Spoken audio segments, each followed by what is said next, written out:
everyone. My name is Evie Lupine. Welcome back to my channel, and today I have another video for you all, and today I want to talk about contracts.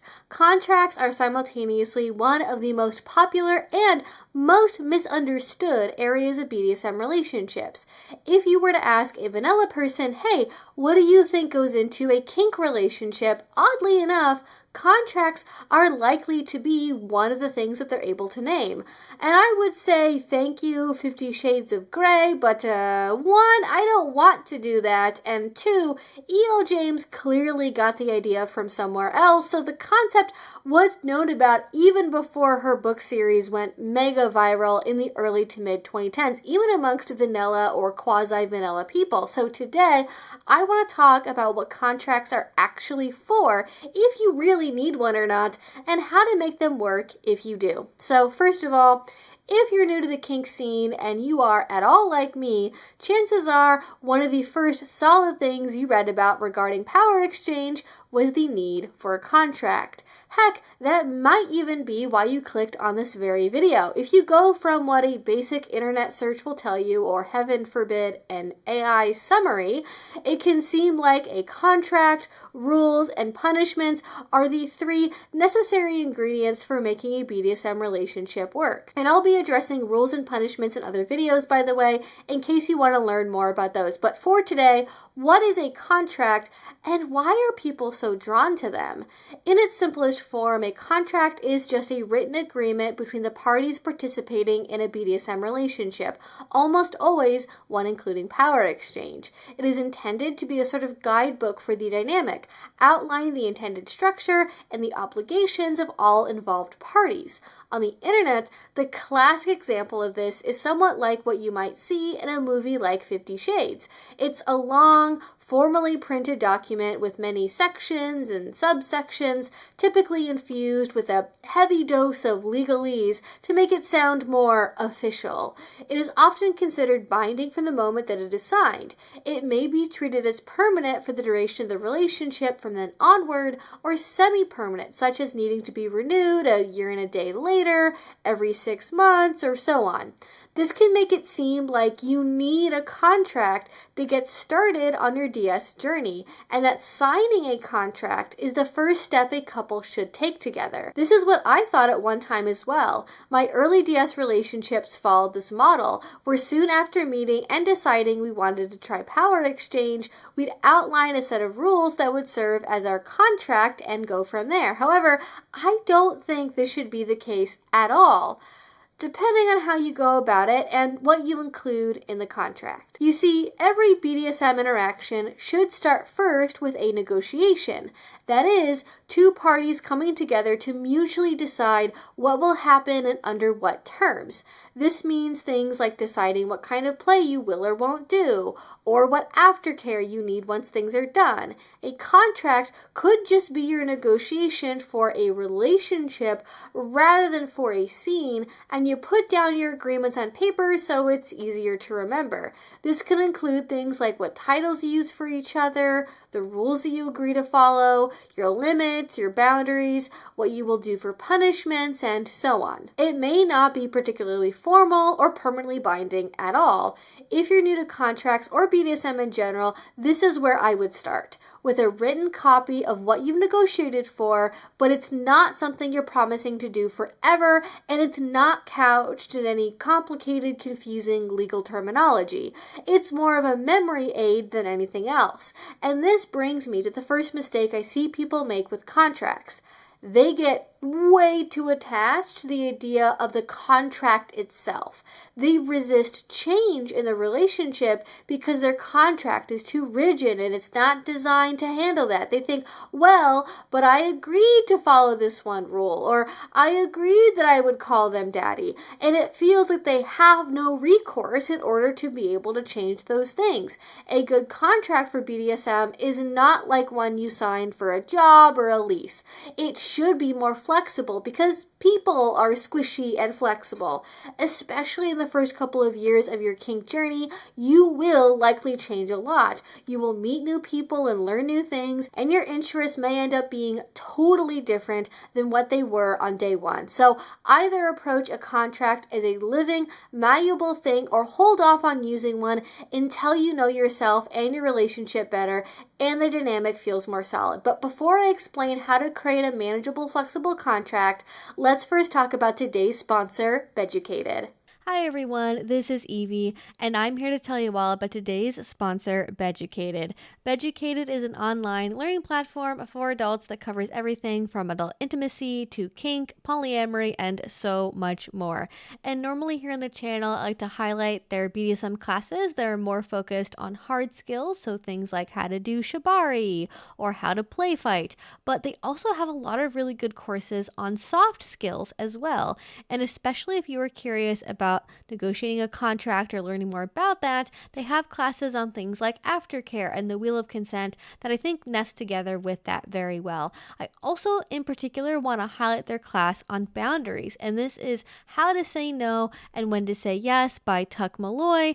And I really appreciate this because as somebody who is a recovering people pleaser, it has often been very hard for me to know how to assertively state what my boundaries are without feeling like I am being mean to somebody or wondering if I'm being assertive enough and actually like really setting a boundary. And having that class is, I think, a great starting point if you want to learn more about boundaries. It really helped me solidify like what exactly my boundaries are and how to state them in a way that was both kind and compassionate, but like still actually a boundary. So I recommend check that out because knowing your boundaries is so crucial to both contracts and kink on the whole. And also as well, it is the start of Black Friday season. So if you would like to get a fantastic deal on BEDUCATED, use the link down below starting on November 1st. And if you use code EVILUPINE69, you will get 65% off at checkout for their Black Friday deal. I would go and check it out. This is like one of the best deals you will get all year for BEDUCATED. And again, they have so many classes, whether it be about kink, BDSM, relationships, dating, all of that fantastic stuff. BEDUCATED is a great resource, and they are also a fantastic sponsor. So if you have not checked them out yet, please do using the link in my description box. Again, that is EVILUPINE69 for 65% off for Black Friday. Thank you all so much for listening, and thank you to BEDUCATED for sponsoring today's video. Now, to explain how to make a more flexible contract design, I should also outline the general shape of a relationship contract. In the Legal Easy version, there's usually some kind of preamble where titles and roles are decided, like hereinafter the signee, Evie, will be known as the submissive, or something like that. Then there may be a statement of intent and shared values, though this is less common. Think of these as like the guiding principles of a relationship, the spirit, the letter of the law, if you will. Maybe you and your partner value compassion and self-growth. Maybe you follow self-expression and freedom as your guideposts. Maybe you value duty and community service. Figuring this part out can actually be the hardest part, but it is so worth it because these values are what you can always fall back on no matter what. If you're not sure what to do or what the best decision might be, you can ask yourself, which choice would bring me closest to living out our shared goals? And if you have a bratty partner or someone who just likes to play with disobedience sometimes, it helps to clarify which areas are okay to poke at and why or why not. If you value kindness, bratting by telling your dom that they're ugly and terrible at flogging isn't very kind, is it? Having a backstop like this can be so important for that reason. And then you also have rules, which are often the meat of the contract. These outline how you should act, i.e. the submissive will be in bed by midnight every night and ask for permission to stay out past that time. Rules may also include a section on punishments, although the details of punishments may not be specified in a contract. That is sometimes left just as a at the dom's discretion kind of thing, which in my opinion is not always the best plan. Others will be more detailed and include specifics of what kinds of punishments will come from which rules being broken. Many people also include protocols and rituals too, and I have a whole other video on that if you want more details on rituals and protocols. Protocols are often the how to the rules what. They tell you how to perform certain behaviors like speech restrictions, eye contact, or how the dominant wants to be greeted when they come into a room. Rituals are typically stylized patterns of behavior that are performed at a regular interval or in response to certain conditions. Many couples have some kind of bedtime and morning ritual, which serves to bookend the day with a focus on the dynamic. For example, a couple might have a morning coffee ritual, in which the submissive prepares the coffee in a specific way, serves it in a particular way or place, often with some kind of memorized speech or call and response built in. A contract may further outline additional needs and agreements, such as the frequency of scenes or the participants' aftercare needs. A contract will then outline the participants, but often really only the S-types, limits and boundaries, aka the things that they will or won't do. A contract may then wrap up with some kind of statement about how long the contract will last, or under what terms it can be ended, or when or if it will be considered void. But this kind of seems like a lot, doesn't it? And it really can be. Some people have contracts that are very, very long, easily dozens of pages, but I honestly can't say that I know very many people who have contracts that have stayed in that format over time. It turns out it's hard to keep up with that much structure when you're going from 0 to 100. That's another part of the danger when you go from not knowing anything about BDSM to suddenly having a contract. It is really easy to forget parts of it, and not keeping up with your contract terms is a great way to quickly erode the entire relationship, as you start to doubt things like, do they care? Do they remember about this? Does me doing this or not even really matter? So please keep it simple. This is where we get into negotiating for things in a more productive fashion. And that goes back to the flexible approach I mentioned earlier. I think the best place to start with a contract is at the very basics. What you will call each other, your shared values, 1 or 2 rules, and whether you will use punishments or not and in what form. By the time you even get to this stage, though, you should have thoroughly negotiated limits and boundaries and should probably have experience playing together quite a bit as well. This information doesn't need to be in a contract per se, but it can be written down elsewhere. Mostly, you don't want to have a contract negotiation be the first time you are hearing about somebody's limits and preferences. If it is, in my opinion, you have gone too far too quickly and you ought to back things up a little bit. A contract could potentially be even simpler than what I just outlined. The line between list of rules and contract is subjective. If you've agreed to follow 2 or 3 rules for your partner and nothing else, you may or may not call that a contract. That's up to you and what meets your personal threshold. So long as you are negotiating for everything and setting clear expectations, that's the part that really matters more so than crossing off enough boxes to be able to call it a contract. Another key point is that a first contract should not, in my opinion, be a permanent thing. Maybe somewhere down the road, okay, but at first, things are so likely to change that it's best to keep it as a living document that can grow with you. Rather than a forever and ever and ever clause, agree that you'll check in about the terms of the contract monthly and have a way for both parties to request a review or ask for a conversation in a neutral way. That can be a simple code phrase or something cheesy to diffuse any potential tension. Or you can just be direct and say, hey, I'd love to talk about our contract this weekend. Whatever works that makes your nervous system feel all right. But you should be able to have an adult conversation about this. These contract reviews are crucial. You can use them to change the terms you already have, expand on things, add new rules, or modify existing structures as you learn more about what works for you and what doesn't.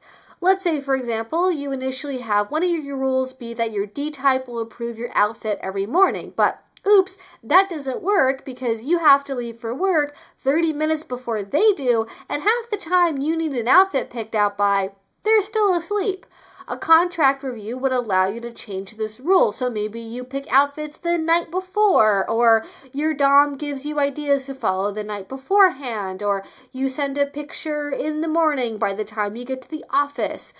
Try to get to as close to the original intention as possible while making it work with reality. If you were stuck in a long-term, inflexible contract, you would be left floundering, wondering how to make this bad rule work. But when changing the terms is treated as a regular part of the process and not a crisis scenario, it works so much easier. It also allows you to talk about any concerns you have and check in about how people are feeling. You would be surprised how many people continue to push through things that are not working, silently assuming their partner needs it, only for their partner also to be silently wishing they didn't have to do that one thing anymore. Regular temperature checks like this are good for any relationship, but doubly so when you're adding on a whole new way of relating that neither of you may have any prior experience with. So take advantage of them. And also, pro tip, you can use these contract review times to review the rest of your relationship and your recent scenes too, if you want. That's totally an option. And personally, I think more conversations and more communication is always better, so why not, right? There's another key thing you should keep in mind too, though, when negotiating for a contract, and that is, don't negotiate as a form of play. Listen, we're all weirdos here. I am not shaming anyone for their paperwork kink, but if that is a kink for you, you ought to be really cautious with how you write things down for real. So many people rush into contracts because when they start reading about them online and hit all that legalese, they get a little hot under the collar, literally. Filling out a contract should be like any other negotiation. It should be done sober, with a clear head, not in the heat of the moment. If you feel yourself getting a little too enthusiastic, come back later and review what you can with your head on straight. Don't say yes to anything new while under the influence, and that includes the influence of subspace or newbie frenzy. If you want to have a scandalous paperwork filing scene, by all means go for it, but maybe have the terms of that one just last for the evening or the weekend or only in a role play sense and not for your whole relationship. If you find you really enjoy how it goes, you can always re-sign that same contract for the following weekend or negotiate for it to be in place longer term. It's a lot easier to add more time to an existing contract than to take away time from something that's supposed to last for a year and a day or longer. Another factor to consider is what you are putting into your contract and how realistic it is. Part of the reason why hot under the collar negotiating is a bad move is that when you're overly excited, it is super easy to agree to things that you aren't actually ready for or that aren't really practical in your day-to-day life. For example, it might feel great to put down in writing that you need to ask permission to leave the house whenever you want to leave, but how is that going to play out in reality? Well, if you have different work or sleep schedules, or you tend to come and go a lot, that is likely to get tedious at best, and at worst, it can compromise your ability to get work done on time or to make it to appointments. Is that going to make you feel more positive about your relationship when, you're constantly late to doctor's appointments because your dom doesn't text you back fast enough? Probably not. It might make you feel resentful, or you might blame your partner when your boss suddenly starts getting mad at you because you're suddenly 5 or 10 minutes late to work all the time.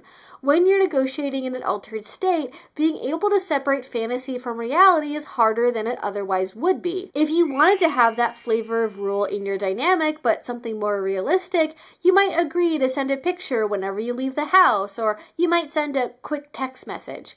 Both of those are way less likely to negatively impact your life in the long term. So it's important to note that I am not saying you can't incorporate your fantasies into your contract at all, far from it, but rather it is worth examining what your fantasies are and seeing how you can use the spirit of those fantasies to inform a more practical version you can actually do all the time.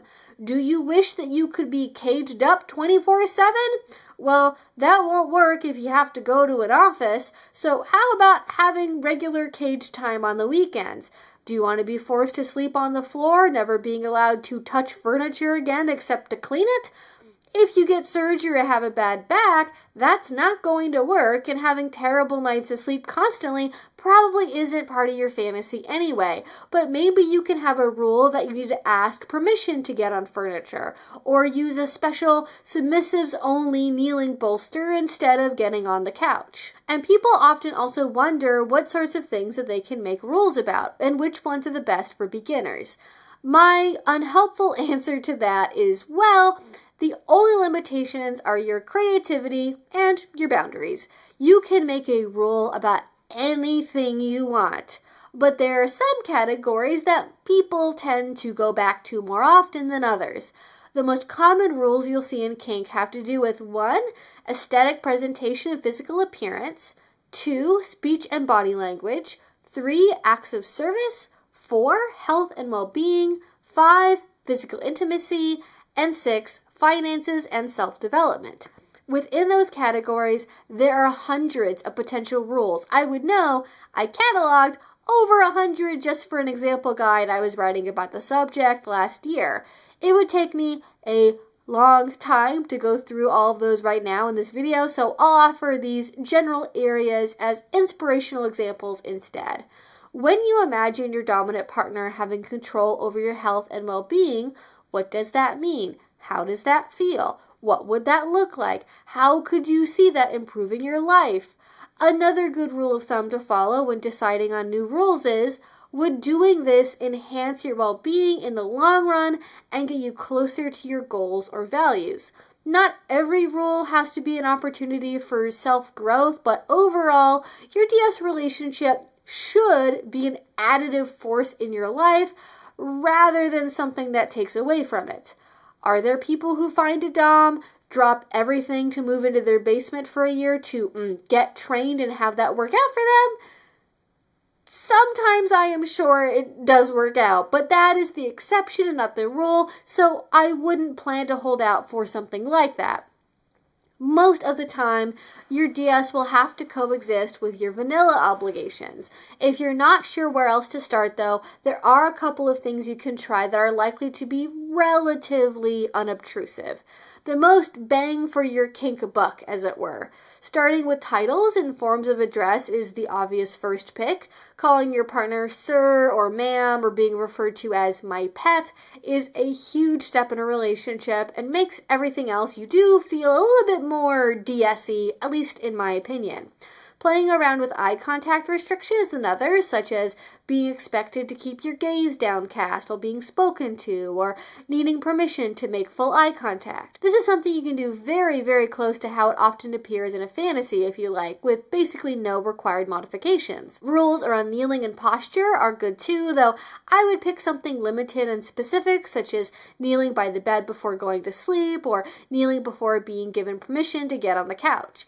If you have a hard floor, kneeling often or most of the time can be difficult, and if it's a posture you aren't used to being in, it may be more challenging than you expect. And honestly, really don't overlook the health and well-being options too. Kneeling and titles are not everything. So many subs come to their submission because they want to make their lives better, and these can be highly motivating. A bedtime, a water drinking requirement, or a daily stretching regime isn't the kinkiest sort of rule, but if you approach DS as a life improvement thing, there is no better place to start than with those. And as a final note for today, this isn't a fun thing to talk about, but it does bear mentioning.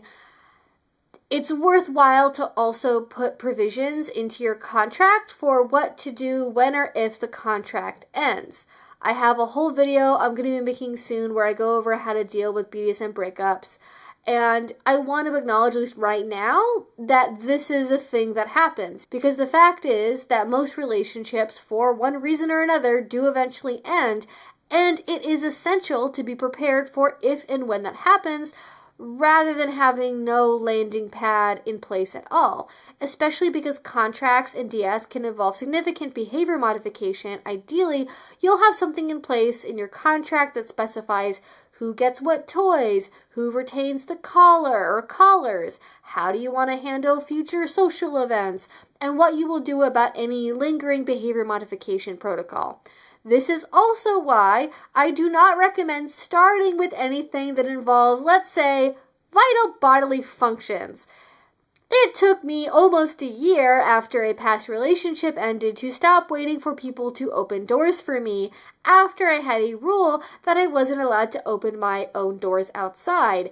Imagine how much worse that could have been if that involved, say, needing permission to use the restroom. As fun as rules like that can be cautious about adding them to your relationship too quickly. But we'll talk more about behavior modification and how to approach that in a future video. But for right now, that is what I wanted to say about contracts. It has been so long since I have talked about contracts here on my channel. Like it's probably been almost a decade. It was very, very overdue for a revisit.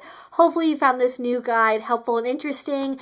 If you are interested in contracts, if you have one, I would love to know your thoughts about this one in a comment down below in terms of when you were designing a contract, how did you go about it? Was it really intentional? Did it just kind of like happen?